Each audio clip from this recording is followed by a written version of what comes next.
How do we start these things again? How do we start these things? I guess most of the time someone goes, hello! Oh, Jesus. But this time we're not going to do that. This time we're just going to say, Hello. peace and love, you. How's it going next in your Yeah, not too bad, dude. Not too bad. It's very warm. I'm hot. It was 32 degrees today.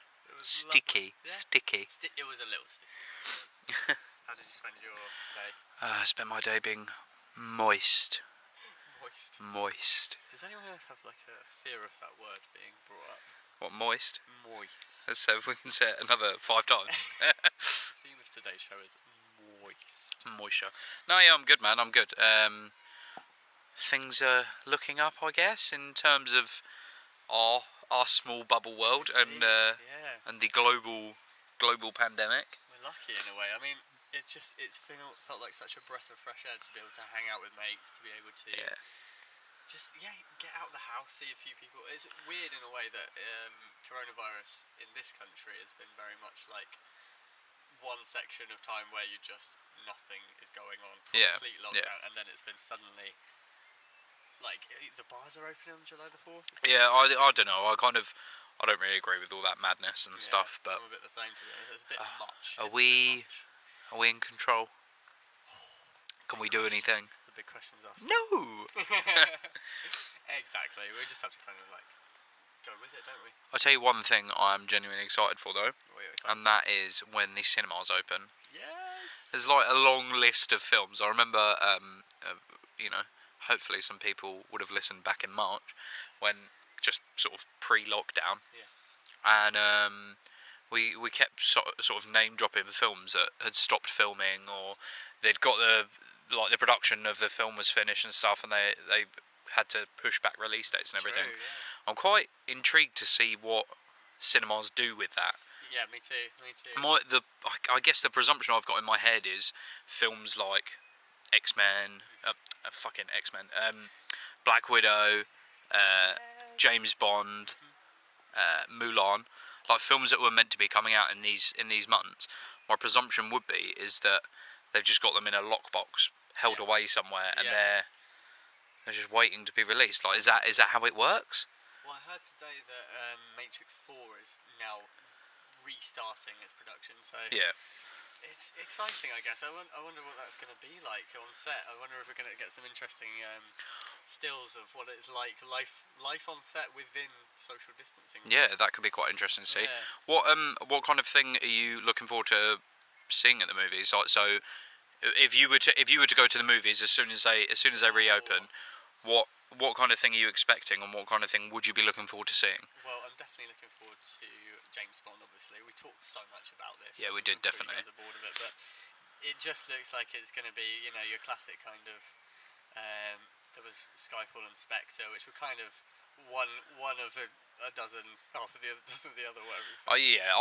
I think with the Daniel Craig James Bond movies, they're kind of like either amazingly good and everybody loves it, or it's just absolute pants.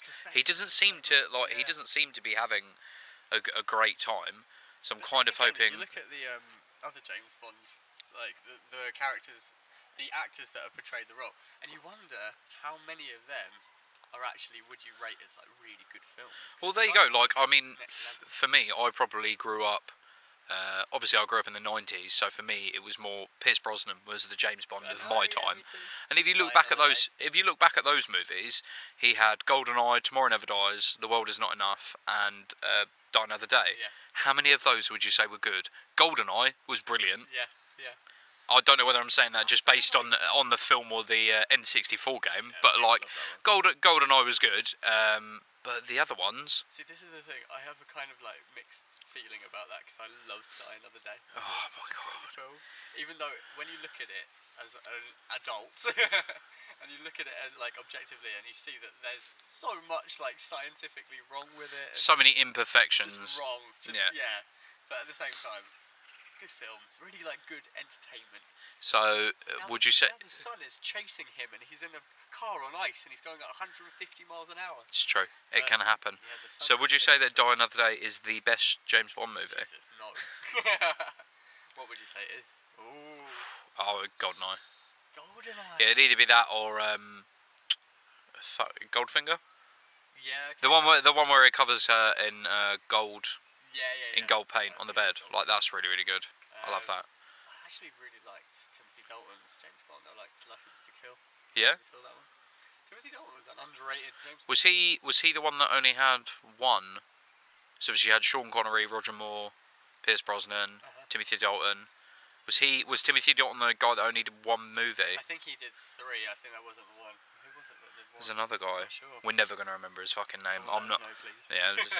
Another chase of. Please do. So I was looking at movies that could be potentially coming out, and one big one that is apparently definitely 100% meant to be coming out in July when the cinemas do open. Yeah. Is going to be Tenet. Yeah, I have seen some of them. Christopher Nolan's movie, and it's obviously got Mr. Robert Pattinson. Mr. Twilight. Yeah, this is the thing. I watched Good Time with Robert Pattinson, and I recently kind of had a whole change of mind about him. Someone told me in one of our podcasts I was a little harsh. They were like, "Watch Good Time, you'll think differently." Good Time is like. When were you harsh about him? It was when we were talking about Batman a few months back. Oh, when you were really, really unhappy the fact that he'd been cast as Batman. Yeah. Mr. Twilight as Batman. Yeah. Right, okay. And this is the thing, I think if you haven't seen anything else with him in it, of course you're going to see him as Twilight Man. Yeah, to be honest, I'd stop short on trying to name some Robert Pattinson films. Exactly. I mean, I think he's done a couple of like really slodgy romantic comedies, but I wouldn't be able to say, oh yeah, that's definitively Robert Pattinson's film, and it's brilliant. My sister was telling me about Remember Me.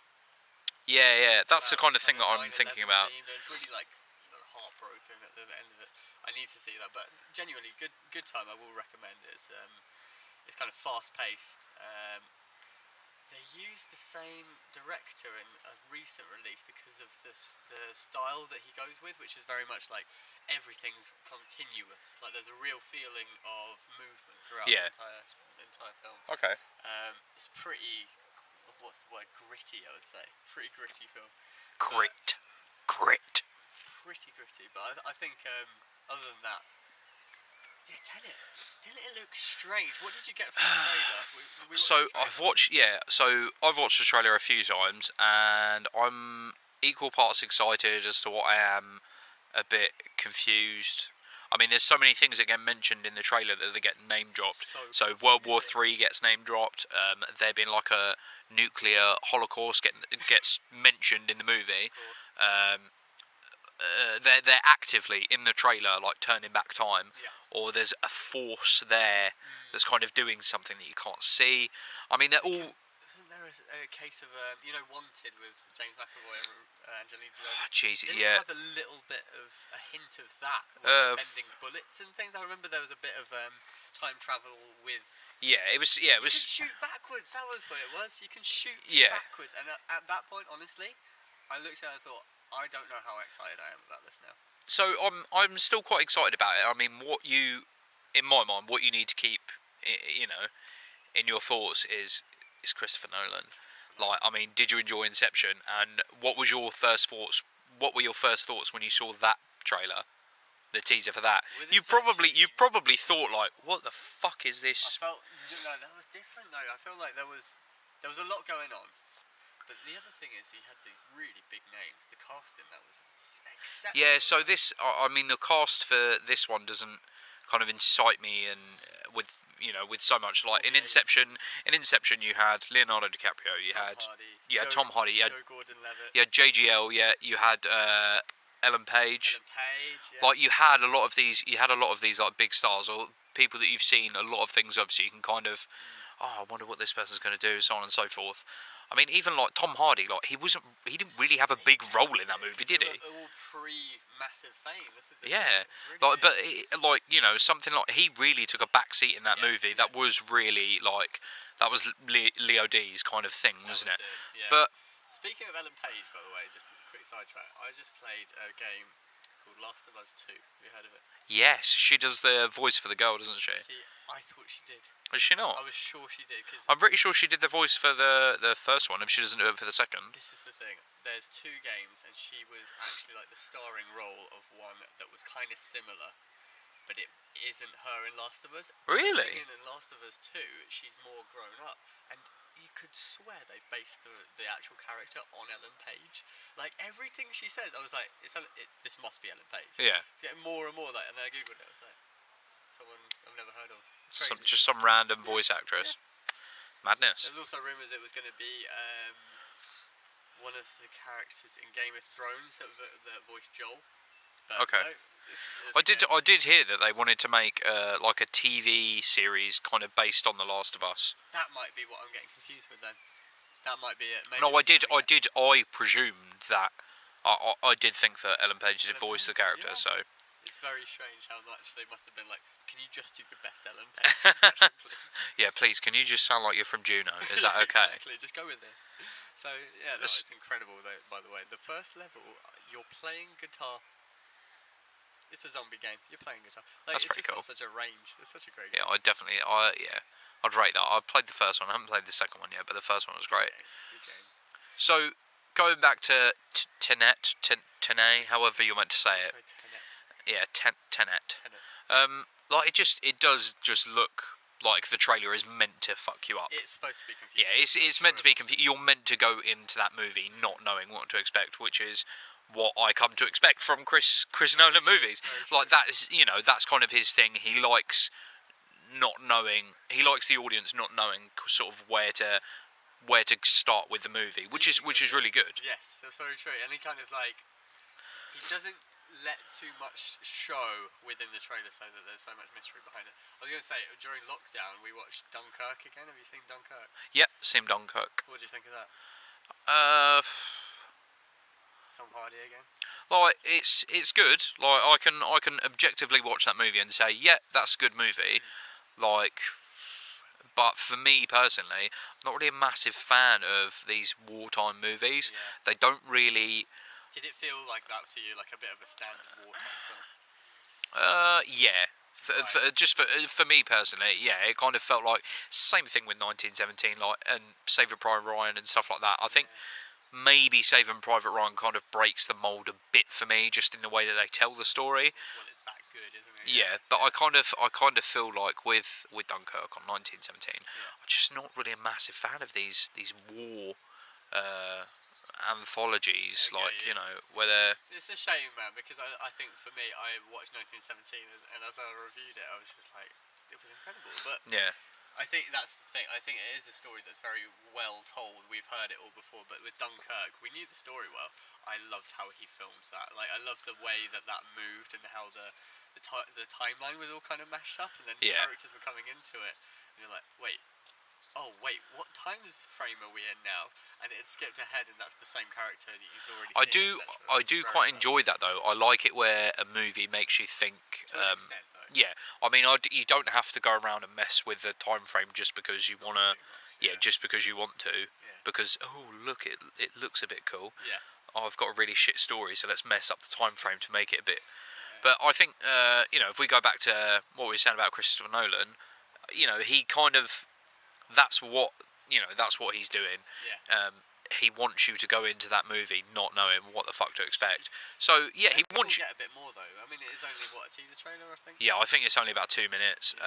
When did it say it was released? Was it saying... So it's meant to be released July next month, but obviously because of lockdown and stuff like that, I don't really know what's going on with it. But he came out in, I think it was April or May, and he said like the film will come out like as soon as humanly possible. Obviously the cinemas in I don't know whether it's all the cinemas, but some of the cinemas in England are opening on July 10th, so maybe it's going to come out, maybe it's not, Exciting. I mean, okay, I just thought of two trailers. Well, there's been one trailer released. I don't know how you feel about this. It comes back to Keanu Reeves, who's just started filming Matrix 4. How do you feel about Matrix 4, by the way?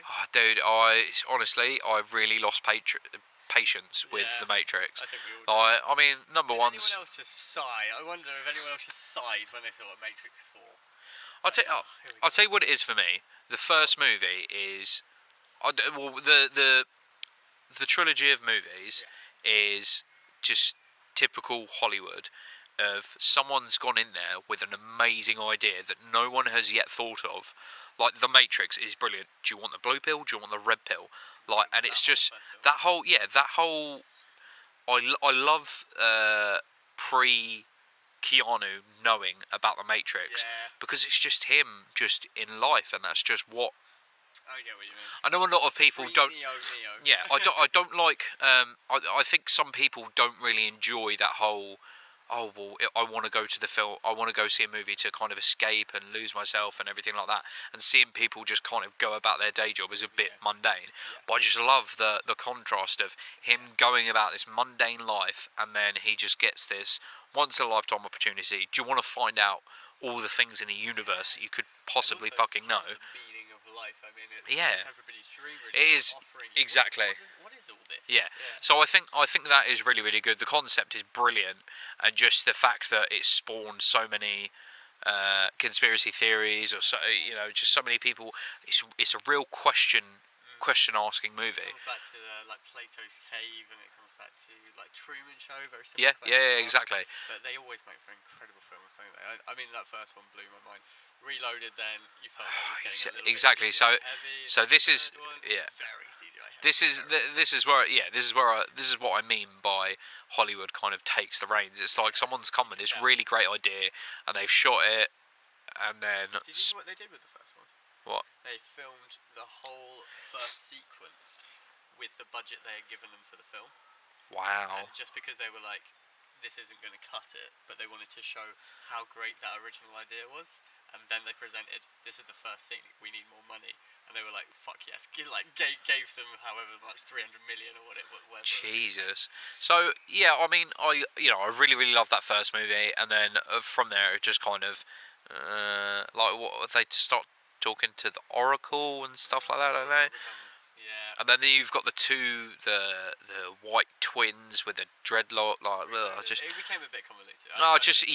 The ideas kind of got lost in where they were going. So where the fuck they're going to go for a fourth movie? Apparently, Keanu said he wouldn't have done it unless he was that astounded by the script. Right, but then you've got 2 and 3. Like, well, come on, mate. Yeah, you can't turn around. He can't turn around and be like, come on, guys. Like, I want to stay true to myself. I want to stay true to my fans. I want to make sure that I make a really, really great film. Dude, you made Matrix 2 and Matrix 3. Like, you can't chat shit. So the other news I was going to say about Keanu is he is doing not just a John Wick 4, but a Bill and Ted 3. He's full of the sequels at the moment. Yeah, dude. See, this is what I mean as well. Like, you can't take this guy for fucking.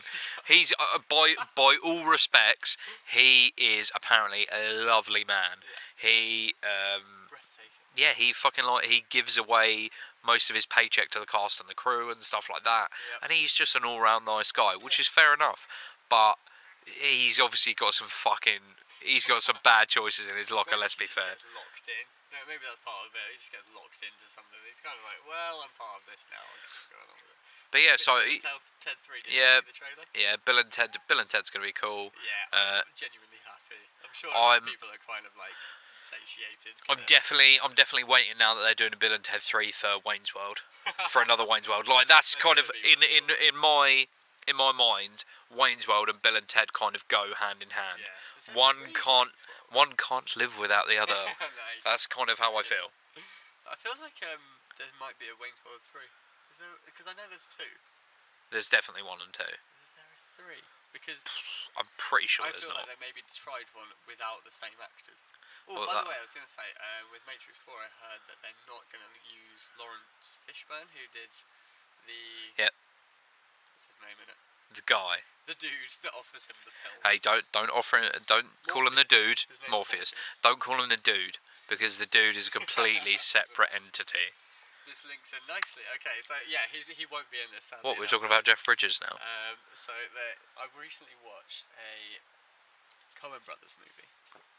Great, good times. Enjoy the Coen Brothers usually, right? This one is called Inside Llewyn Davis. Ever heard of it?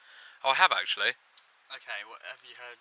I've heard of it. I haven't watched it. Right. Okay. Don't try and catch me out like that. This looks like an incredible film. It's. For me personally, I mean, I enjoy like a lot of Bob Dylan back in the day, folk music, things like that. This is about Llewyn Davis, who is a folk singer back in the 60s, as the folk scene was about to kick off with Dylan coming onto the scene. Yeah. It's got what's his name? Poe from Star Wars. Oh yeah, okay. Machina, that guy. Yeah. Then it's also got Carey Mulligan. Okay. And who else? Oh, anyway, that's the main two.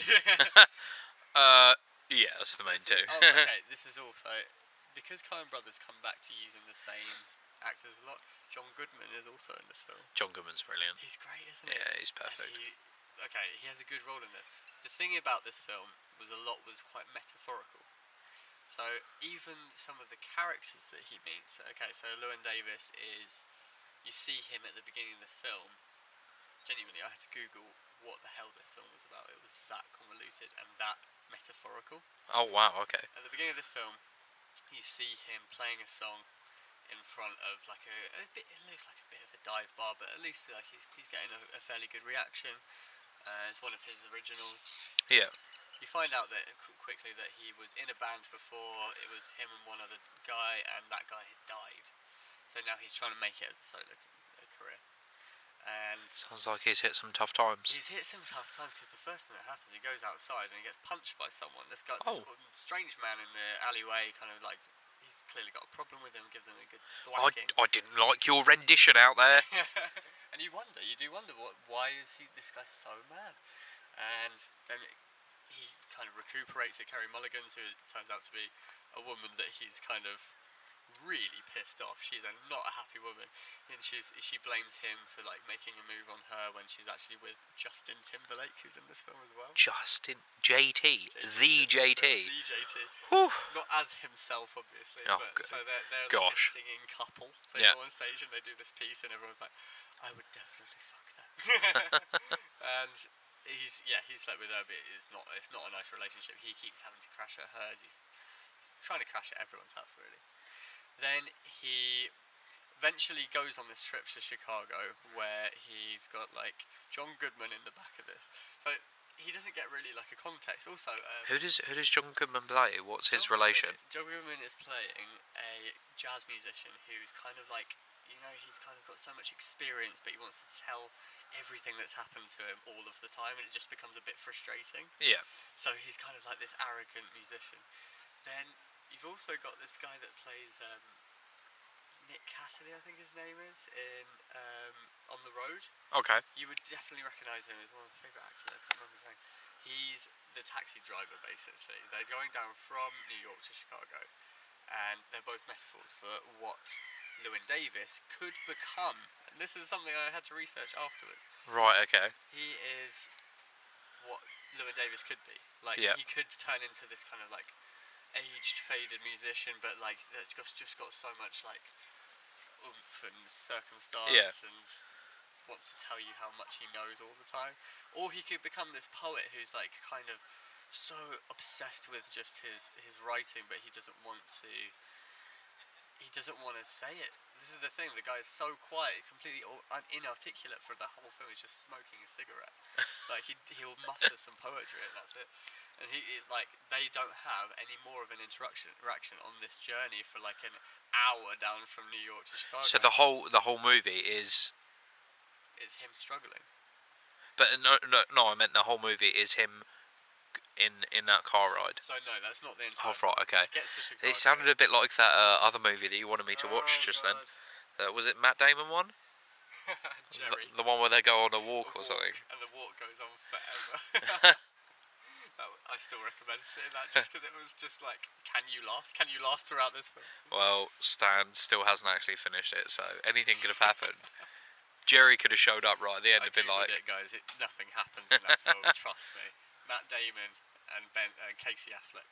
Anyway, they get to Chicago and he performs the song that you've already... The music in it isn't that good. Llewyn Davis's music, I don't know if it's actually his music. Don't enjoy it that much either.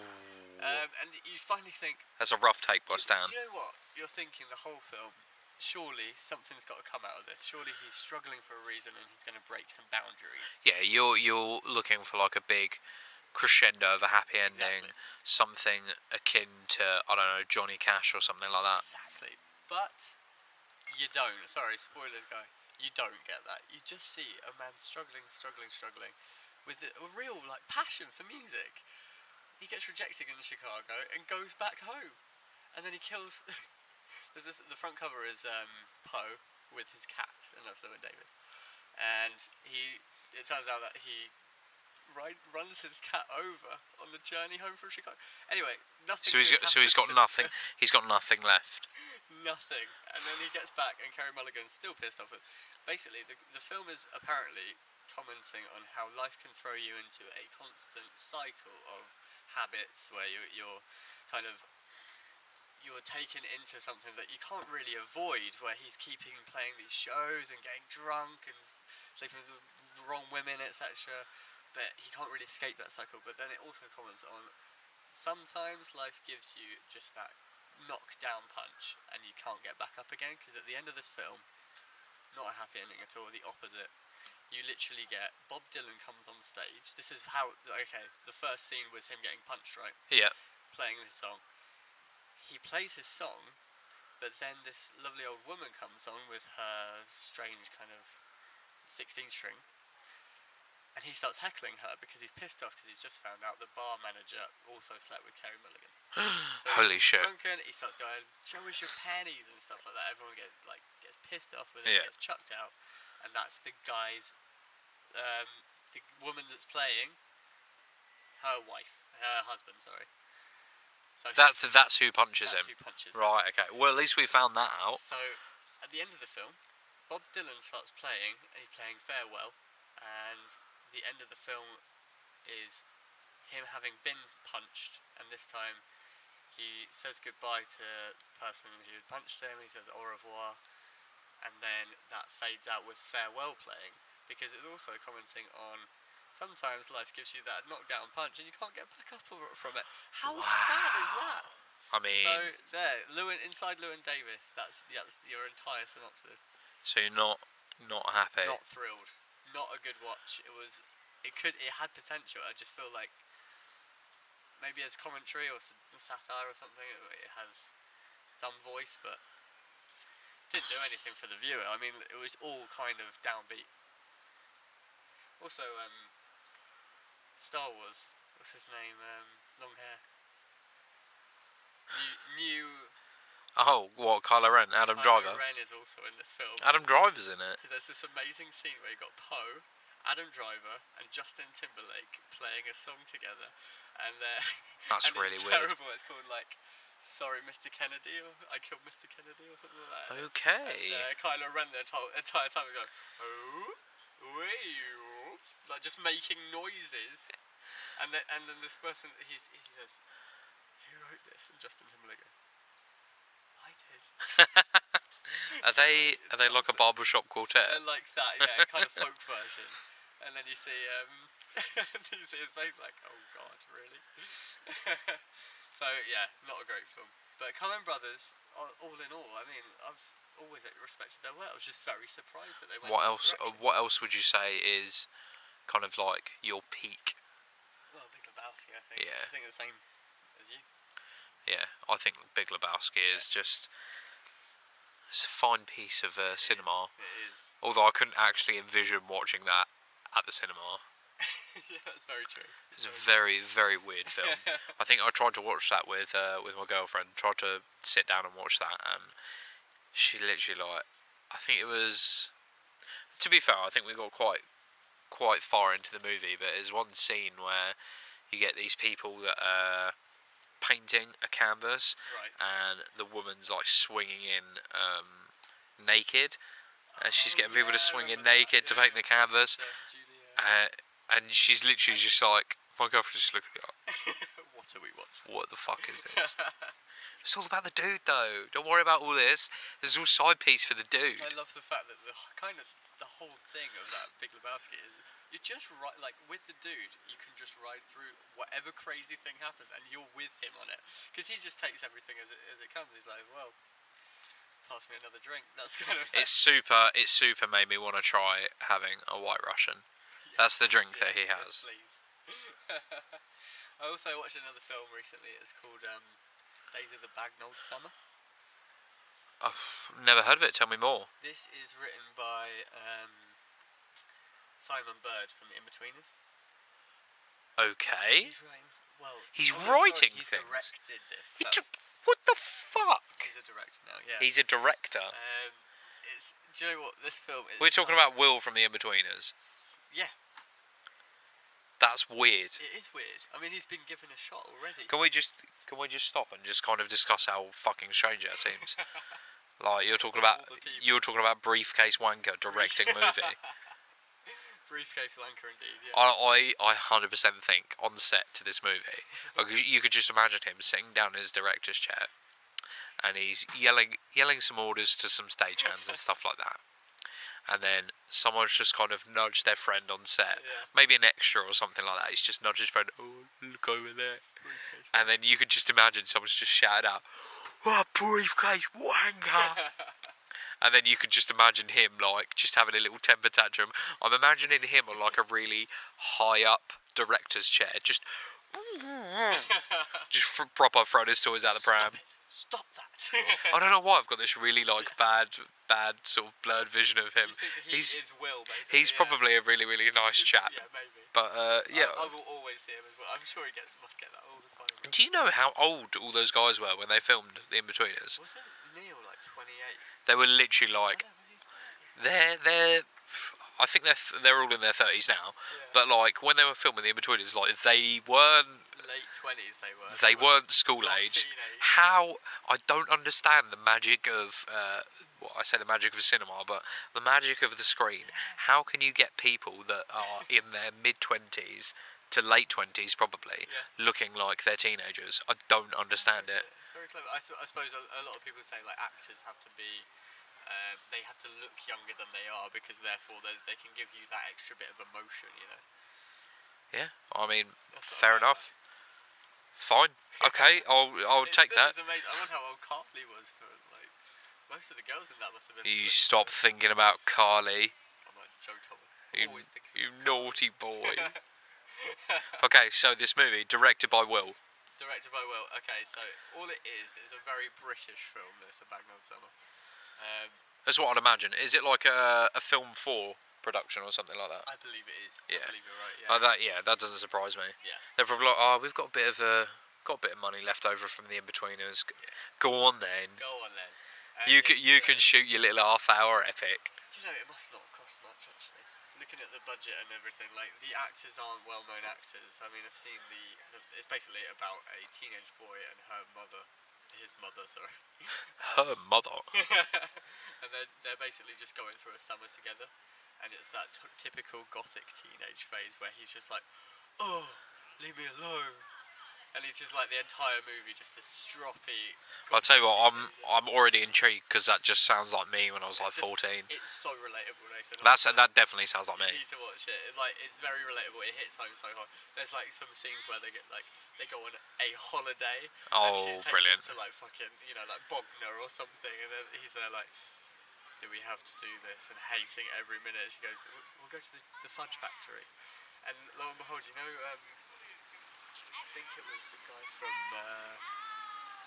Peep Show, the guy that he really hates. Which one? The disabled. Oh, Jesus. Tube up his nose. That guy. I think it's the same actor, and he's always that like kind of guy, regular guy. He's just a normal guy, isn't he? Don't really like. Yeah. Like, you get a feeling from him like, ugh. He's a bit of a snotty fella. Yeah, exactly.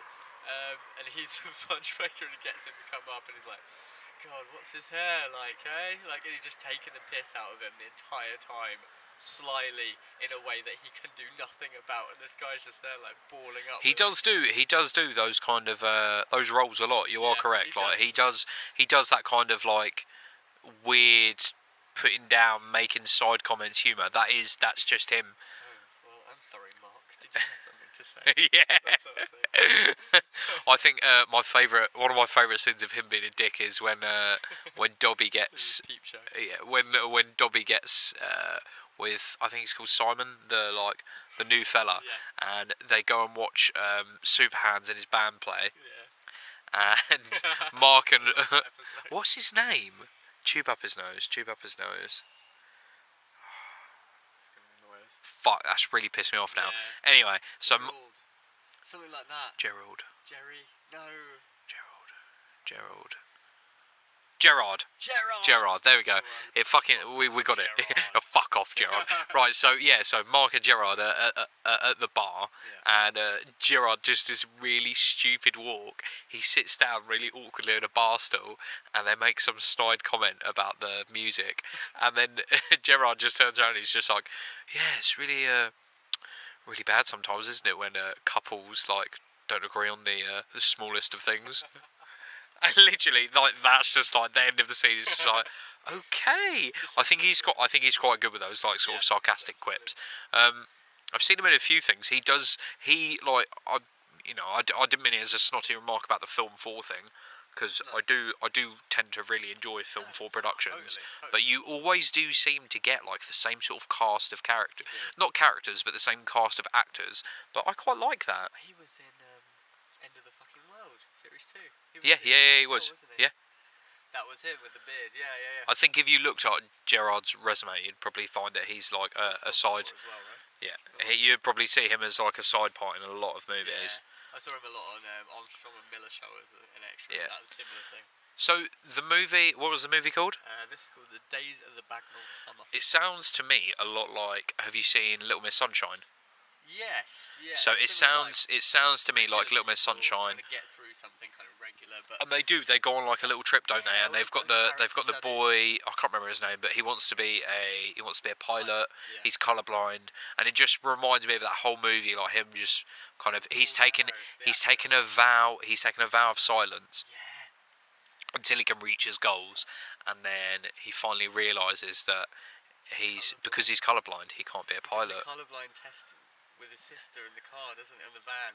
And then there's just this heartbroken moment of him running out to the field and going, "Fuck!"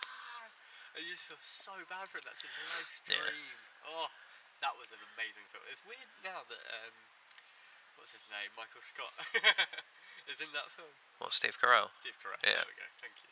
I think his story in that is pretty fucking brutal as well. Yeah. But no, like, so what you've just mentioned, just as soon as you said about like a sort of grumpy teenager going away on, like, it just reminded me that's kind of where it put me.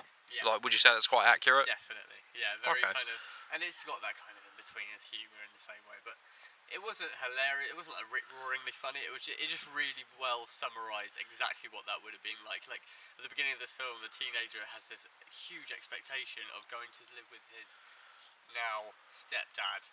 So because they used to be married, Okay.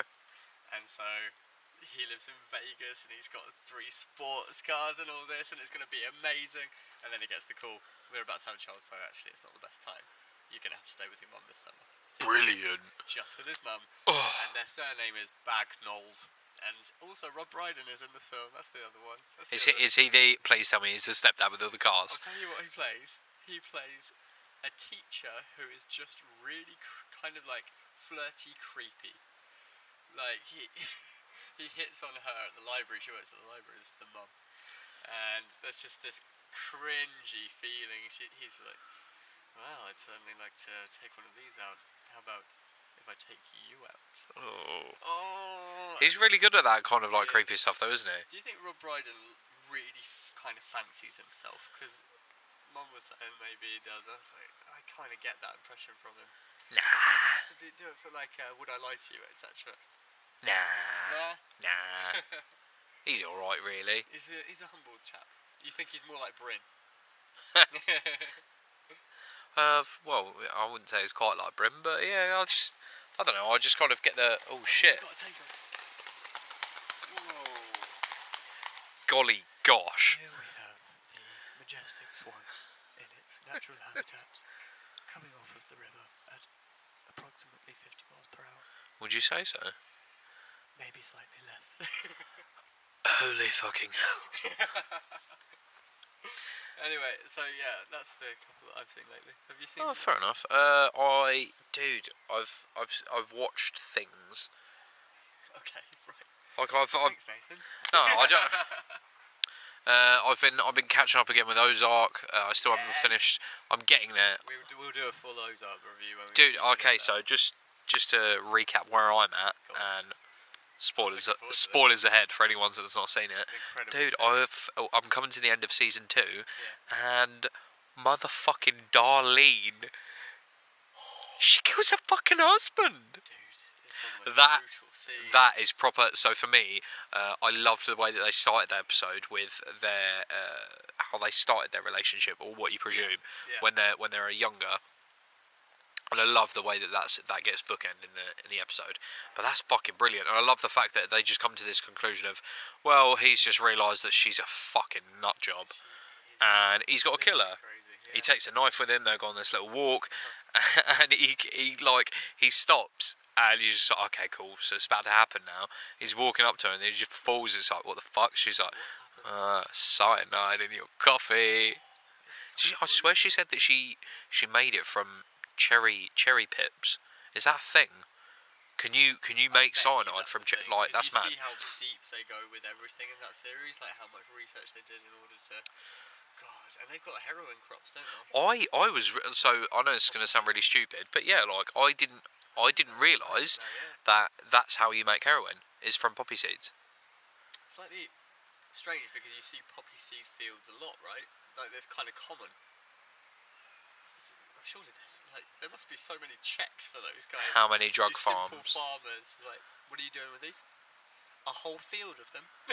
Yeah, how many drug farms have we walked through? Yeah. So I watched, other than Ozark, I have watched 2 movies recently. Both have starred the man Dave Bautista. Oh yeah, your fave. Well, the Galaxy. I wouldn't say he's my fave, but like I do really. So obviously, I used to really love wrestling when I was a kid, but I really loved seeing how wrestlers that I used to watch when I was younger kind of come into acting and what they do. It's a lot of them do so well. Yeah, I mean, all you've got to do is just look at The Rock. I mean, he is. I think it was last year or the year before. He was the highest paid actor or actress in Hollywood that year. He earned the most money out of all. Just pick your fucking name your actor. Tom Cruise, Leonardo DiCaprio, The Rock got paid the most. Crazy. That is ridiculous. Like that, actually, yeah, that's very true. But then I was thinking, it's surprising that he doesn't seem to say no to a lot. He seems to do. He must have done 5 or 6 films last year. Yeah, no, like I think once again, this is the downside. Like he makes a lot of fucking wank movies. John Cena also made it. Yes, and then you look at who else has made it. You've got John Cena. I think they're kind of just taking their pip from Hulk Hogan back in the day. Yeah. I don't know if do you ever see a Hulk Hogan movie? I didn't, but I know I've seen footage of. So he played like the one that I remember when I was a kid. I can't remember what it's called, but he played a male nanny. Okay. And he was a male nanny to a kid, and it was really weird. And obviously, I think Hollywood really loves this aspect of getting like a really beefy, oiled up wrestler next to like a really small child. They love it, don't they? Like they love that kind of. That sounds so weird. I know it sounds weird, but they really, really love that. They love looking at like, oh, look how muscly and big this guy looks, and look at how small the child. It's madness. So leading into that, I watched a film with Dave Bautista called The Spy, or My Spy, sorry, My Spy, and it's all about. Dave works for the FBI, CSI, whatever the fuck he works for. He works for some fucking bullshit government agency.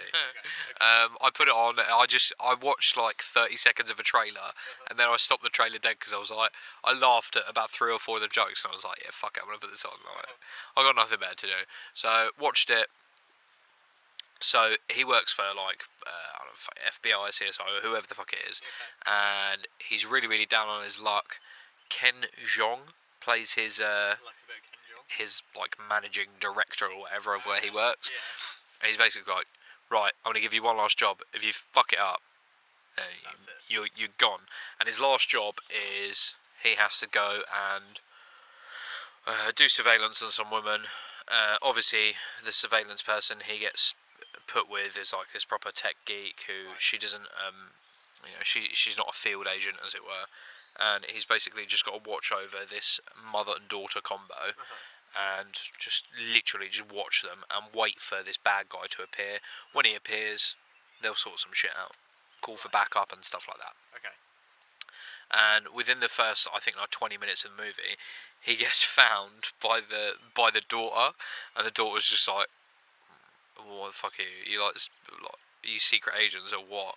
Like, literally just gets found by them, and so she blackmails him into doing some things for her, and then she blackmails him eventually to training her to become like a secret agent. So it's quite an entertaining story. It's quite funny, but like I say, I think Hollywood's kind of main thing with getting ex-wrestlers in movies is just like, let's try and put them against completely different looking to them, because it's so funny to see how that works. It's like, okay. They don't really seem to get how to use them, but at least they're giving them a chance. I think it's good. But... So I'd suggest watching it. The story's pretty convoluted. Like, you kind of couldn't tell where it's going. But like it's got some funny jokes in it. Like, I mean, he's obviously got some good comic timing. I would say that he's like quite a funny guy. Obviously, because he's done quite a few movies as well. He has, hasn't he? Yeah, he was. I think one of his best parts, like, he didn't even speak, was in. He was in one of the later. He's been in one of Daniel Craig's James Bond movies. He's Odd Job. And he had the hat and everything. That was him. Yeah. Holy shit. But like, this is what I mean. So he's had some bit parts and stuff, but now in the last sort of 2 to 3 years, he's definitely had a lot more main attraction pieces. And like, they've not been, not all of them are going to be hits. It's the same with what you'd get with John Cena or The Rock. Kind of low budget, or they just don't really succeed. That seems to be a trend. Yeah. But do you know what? I was thinking John Cena in Trainwreck. No, not even Trainwreck. The one with Will Ferrell. Daddy's Home. Daddy's Home 2, I think it was, where that's how to use one of them. Like, he works so well in that as the boyfriend that you would not want your ex to have, Well, I just love. I think it's I think it's the first Daddy's Home where obviously you see that Will Ferrell. You see Mark Wahlberg turn up and he's like proper beefed up guy, and like he's a really, really cool guy, and Will Ferrell was like really, really put out by this, and then right at the end of the movie you see that Will Ferrell and Mark Wahlberg have made friends, and then John Cena turns up and he's proper beefed out. Like, he's even more beefed out than Mark Wahlberg. He looks even cooler than what Mark Wahlberg does, and then Mark Wahlberg's like, what the fuck? Like, what's going on? Have you ever seen the video of Andy Samberg takes the piss out of Mark Wahlberg? I don't think so. We'll watch it after this. Talks to animals. That's what it's called. Hey, you're a chicken. How are you, man? Tell your mother I love her, okay? Oh, sorry. Anyway. Sounds good. But yeah, so like I'm definitely not adverse to watching these guys in movies. What would you rate it then, this film?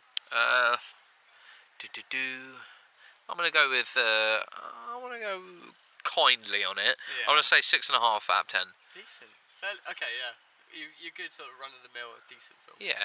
I also watched another one with him in. I don't know why they all kind of came up. They but saw a trend. Yeah, I watched another one on I think it was on Prime, called Stuber.